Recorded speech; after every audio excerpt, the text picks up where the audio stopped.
Bonjour, aujourd'hui je vais vous présenter un cas clinique concernant les infections au cathéter.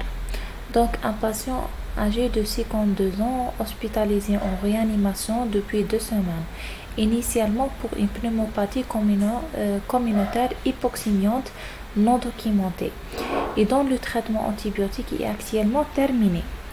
L'évolution actuelle est marquée par un syndrome de détresse respiratoire aiguë, motivant son maintenu sous ventilation mécanique invasive.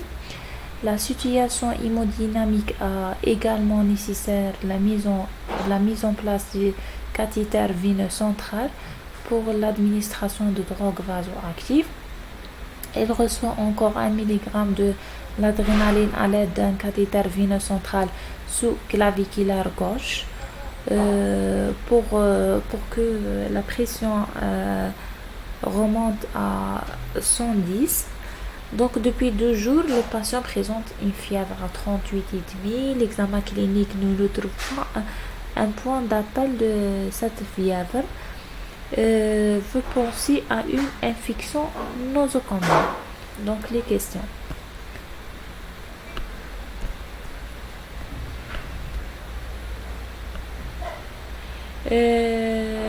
Qu'est-ce qu'une infection nosocomiale?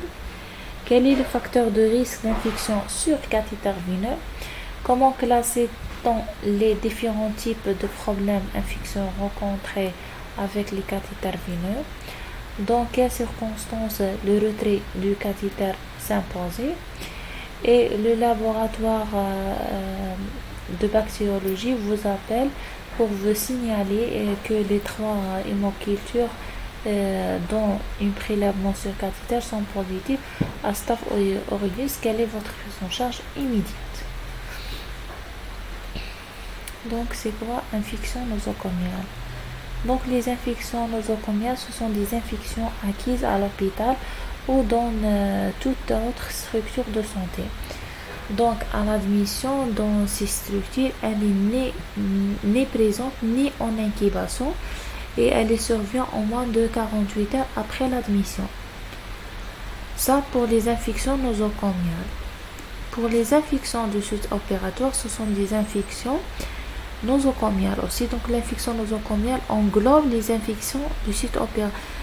Donc pour les infections nosocomiales, la première infection nosocomiale sont les infections urinaires, puis les infections du site opératoire, puis les pneumopathies.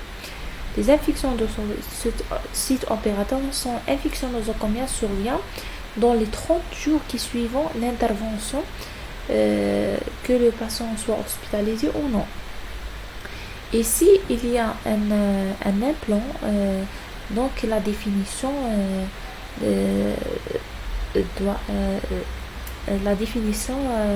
va être, c'est une durée de 1 an, une année, suivant l'impose d'un place de matériel. Donc c'est ça.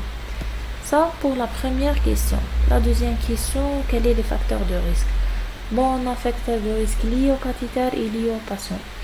Lié au cathéter, c'est le site, donc la position fémorale est plus risquée que jugulaire et jugulaire plus risquée que sous-claviculaire. Donc chez notre patient, il est sous-claviculaire, donc c'est le plus risqué. Faut d'asepsie au moment de poser et la durée prolongée. Facteurs liés au patient, l'âge, l'immunodépression, la fragilité et les infections à distance.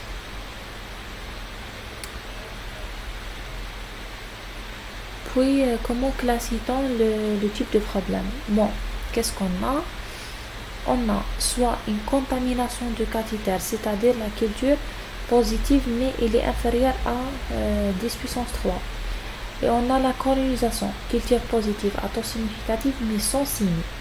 Puis on a l'infection du cathéter, c'est culture positive avec des signes.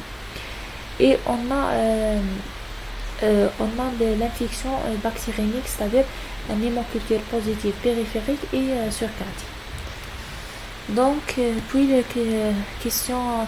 quatrième question, c'est les circonstances de retrait. Donc, les circonstances de retrait. Le retrait systématique, c'est on a infection sur cathéter périphérique et sur cathéter central si on a des éléments sepsis ou bien choc septique, ou bien c'est une infection à Staph aureus, Pseudomonas ou bien Acinetobacter baumannii, ou bien infection sur le point de ponction ou de thrombophlébites supérieure. Donc c'est ça, c'est l'indication.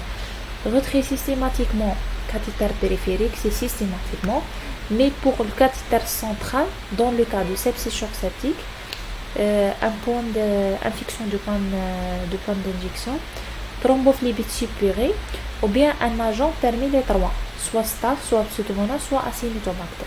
Staph aureus, soit Pseudomonas, soit Acinetobacter baumannii.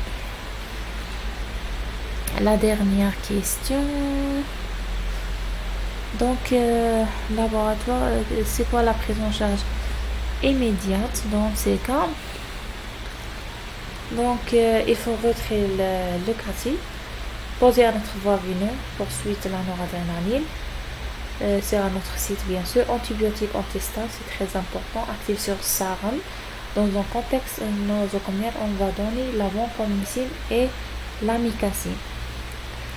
Et n'oubliez pas de réaliser une échocardiographe cardiaque si persistance du signe de sepsis ou hémoculture positive. Et merci et bon courage.